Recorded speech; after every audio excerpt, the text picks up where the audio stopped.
नमस्कार।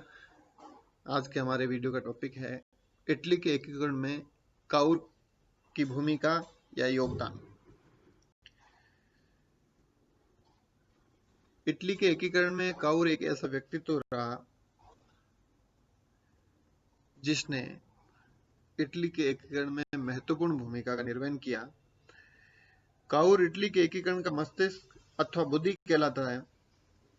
ये राजनीति में उदार राजतंत्रवादी था और इंग्लैंड के संवैधानिक राजतंत्र को सार्डिनिया और पिंडबांड के लिए आदर्श मानता था। 1852 में वह सार्डिनिया का प्रधानमंत्री बना। तब उसने यथार्थता के आधार पर इटली की राष्ट्रीय एकता प्राप्त करने के लिए व्यवहारिक नीति का निर्माण किया। उसकी नीति के कुछ तत्व थे जिनमें प्रमुख है सार्डिनिया पिडमांड के राज्य को इटालियन देशभक्तों के समक्ष आदर्श राज्य के रूप में प्रस्तुत करना और इस संबंध में संवैधानिक शासन तथा लोकतंत्रीय संस्थाओं के विकास पर ध्यान देना। दूसरी बात थी कि सार्डिनिया पिडमांड की आर्थिक और सैनिक शक्ति को सुदृढ़ करने का प्रयास किया जिससे कि वे ऑस्ट्रिया के विरुद्ध युद्ध कर सके। इसके लिए उसने रेलवे का विस्तार किया, मुक्त व्यापार को प्रोत्साहित किया और औद्योगिक विकास में सक्रिय रुचि ली।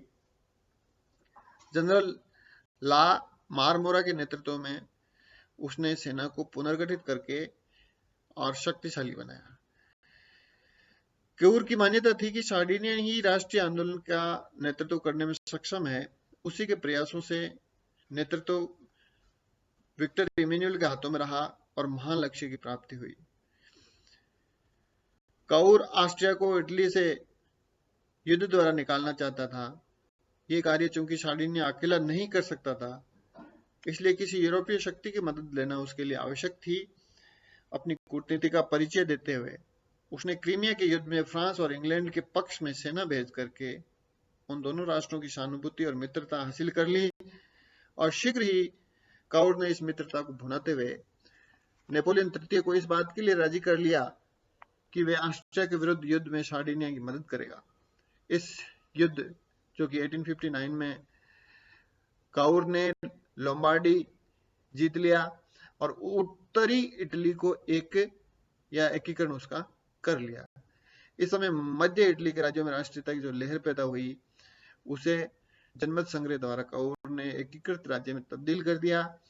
उसने सिसिली और नेपल्स में भी राष्ट्रीय भावना के प्रचार प्रसार के लिए गुप्त रूप से सहायता पहुंचाई। गेरिबाल्डी को भी उद्देश्य पूर्ति में उसने सहायता दी।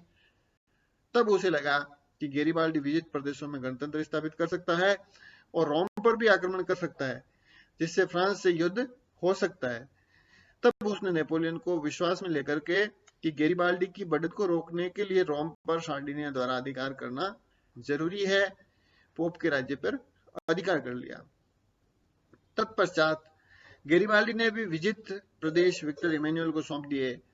इस प्रकार केऊर के प्रयत्नों से इटली राज्य की स्थापना फरवरी 1861 में हो गई और कुछ समय बाद जून 1861 में केऊर की मृत्यु हो गई और मृत्यु के समय उसने कहा था कि इटली का निर्माण हो गया है और अब सब कुछ सुरक्षित है। इस प्रकार कहा जा सकता है कि इटली के एकीकरण में सर्वाधिक योगदान काउर का ही था। मेजिनी के आदर्श को उसने यथार्थ बना दिया और गेरिबाल्डी की तलवार को उसने राष्ट्रीय शस्त्र के रूप में प्रयोग किया। फिलिप्स के शब्दों में एक राष्ट्र के रूप में इटली काउर की देन है। अन्य नेताओं ने भी इटली की मुक्ति के लिए बहुत प्रयास किए किंतु उससे स्वतंत्रता अर्थात संभव बनाना केवल केऊर ही जानता था। केटल भी एक प्रसिद्ध इतिहासकार है का भी मत है कि मेजिनी की प्रेरणा शक्ति को केऊर ने कूटनीतिक शक्ति में बदल दिया और इटली का एकीकरण संपन्न हो गया। Thank you.